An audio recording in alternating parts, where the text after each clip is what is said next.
People, welcome back to Politics Watch.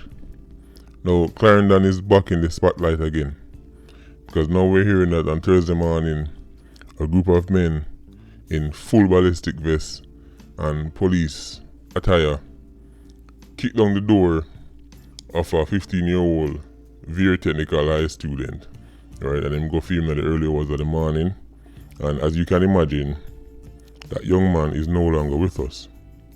Now, it's very interesting at Clarendon again, right?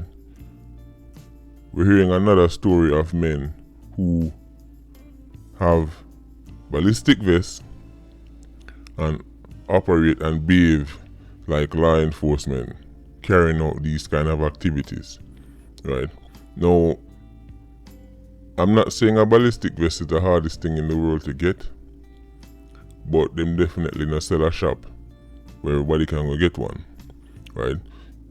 Why is it seem like every time somebody they on Clarendon and go do something, them can just get access to ballistic vests, right? And based on the reports, the family thought the men were police initially because the way them look, the way how they were dressed, as I said, they were wearing ballistic vests, the weapons, and everything about them suggested police, right? But eventually people realized that them money on the police based on how them are going. Them kick down the door, right, where this young man live. Everybody starts scatter, right? Them chase the young man, 15-year-old Jermaine Palmer, right? Them catch him, right? Because he actually ran out. He actually managed to. It seemed like he managed to get away. Everybody get it because it's a whole family in the house, as you can imagine. So everybody starts scramble, but they only chased him, right? And then catch him, right? And as you can imagine, as I said, he's no longer with us, right? Now, Clarendon politicians and police are crying for a state of emergency in the parish. They're saying if there's one place deserve one, it's Clarendon because the place is hot. Now, Clarendon is hot, but here's the thing with this obsession with the state of emergency. Police are starting to get lazy because once you throw up a state of emergency, you don't have to do real police work anymore. And when I say real police work, I mean investigation, gathering intelligence, things that the powers that the state of emergency gives you, right, make things become much easier from a police standpoint, but not for the long term, right? Now, other places that have implemented the state of emergency, all we've seen happen is that the criminals just shift location and go terrorize somewhere else for the 2 or 3 months the state of emergency is in place, right? It seems to me like the politician and the police no want do no more work. State of emergency call, JDF come in, right? Set up some little checkpoint, search here, search there. People, look how long state of emergency are going. And we can't hear say 10, 15 high profile man have been arrested, charged and convicted. This is what I mean by it's helping police to get lazy. You know? The purpose, right, or the mission should be to get arrest and convictions. Bringing in a state of emergency and rounding up 5,000 youth, and then have to let go all 5,000 youth.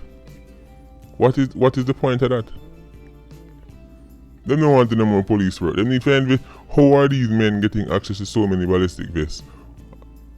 How are they getting access to so much police uniform? Why do they look and sound like police?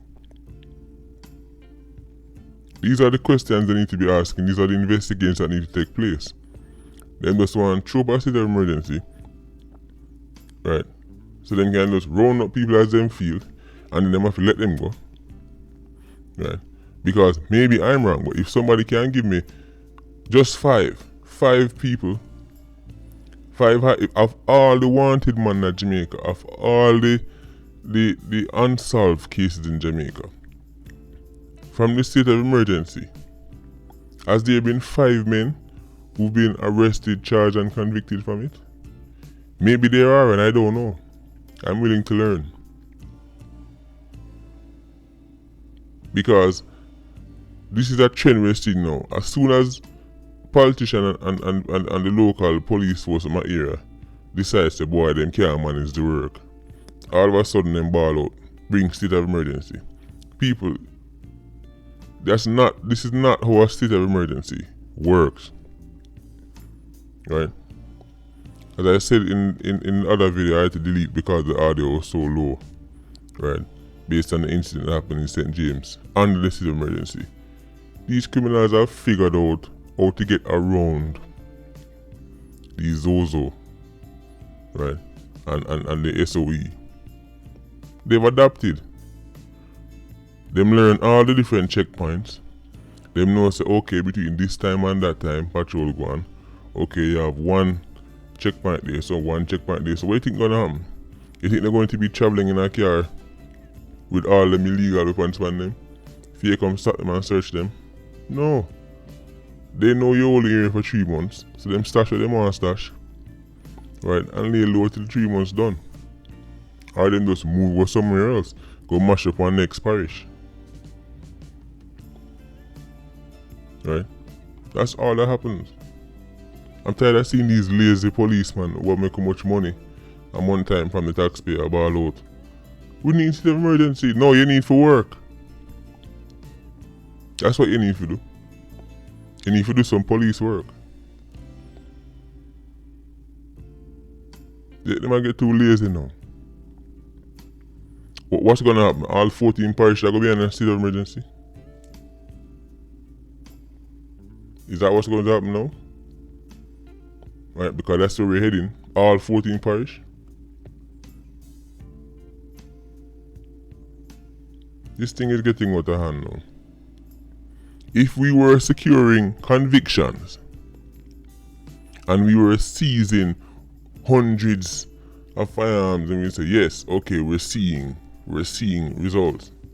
But people, just making man lay low for 1 month or make them have to move go on next place is not success. Think of how many thousands of illegal machines in Jamaica. Thousands. And from the state of emergency I go on, once a week we say 1 fine there, so 2 fine there, so, and you lock down a whole community. The man them lock down all of the bad places in St. Catherine, South St. Andrew, West Kingston, all of these garrisons. And the most them can find is an old rusty weapon. Look like, a matter of fact, it look like the man them even left it for them find it. I don't understand. Do you have total control over the area? You can dig up where you want to dig up, you can search where you want to search. And them can't find a 100 or 200 a month. Because that's the rate we'd have to see if you say, yo, something not go on. Because if police or JD ever find 200 illegal machines a month from one place, then they know say, yo, at least when the state of emergency lift, these men would have much less firepower for do much less crimes down the road. But them still have all the weapons that them have. Everything that them hands stay me. So when the state of emergency end, which it must, then just go right back to doing what them did do from day one. So Clarendon people, I know you're hearing about this state of emergency thing and this Zozo thing, and you're thinking, yeah man, we need one. And I don't know because I don't live there. I don't know how the people feel. But what I'm saying is, don't be so quick to give up all your rights, people. Right? Because based on what we've seen in other areas, it is not leading to no major confiscation of weapons and criminals. We need, in order for this thing to be considered a success, we need major confiscation of illegal weapons, and we need arrests and convictions of these 87 and 90 octanes who are on the streets terrorizing people. If those things don't happen, right, then it is not a success. So all the lazy policemen them who can't bother with the investigation and just feel like say as soon as they can manage the work, you go just ball out, bring state of emergency. Listen, if you can't handle police work, find something else to do. Because no one definitely will get too lazy. Clarendon.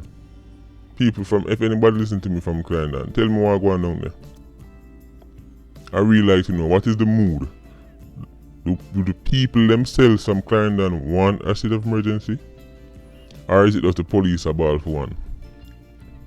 Because remember, we saw what happened in Maypen. We know police can't manage. We saw what the man them do them with the Maypen incident. So tell me, people from Clarendon, do you want a state of emergency? And be careful what you wish for. This is Politics Watch, Patreon Squad. Big up. Until next time.